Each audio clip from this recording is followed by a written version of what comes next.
Tak zvládli sme veľmi náročný zápas proti náročnému superovi z Viona Zlaté Moravce. Vyhrali sme tu gólom 1-0.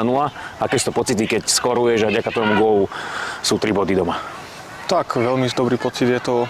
Konečne sme vyhrali po dlhom čase a to je iba taká čerešnička na dorte, že vlastne ja som dal ten víťazný gól a pomohol som mužstvu k dôležitým 3 bodom.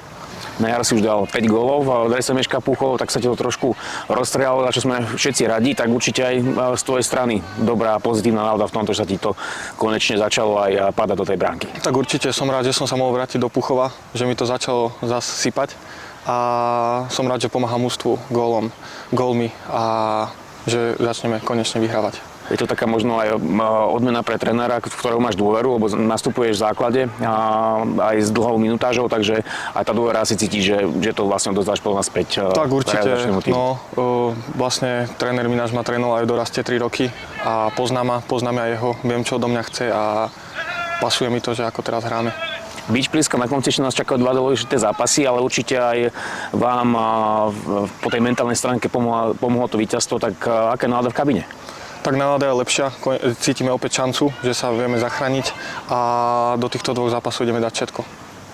Vďaka tvojim výkonom na jar ťa v tomto kole vyhlásila Monaco Liga ako hráča kola, tak aj toto, ako by si hodnotil takéto významenanie pre teba? Tak nečakal som to úprimne a som za to veľmi rád, že to vidia aj ostatní, že sa mi darí a cítim to aj sám na sebe, že teraz je to dobré obdobie pre mňa. Zajtra nás čaká ďalší náročný zápas, náročný super z Liptovského Mikuláša, ale na druhou stranu je to super, ktorým vieme hrať a viackrát sme nad nimi zvíťazili, takže ako sme na supera pripravení?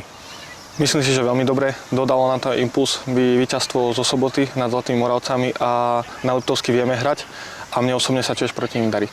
Tak ďakujem pekne za rozhovor a držíme palce. Ďakujem pekne.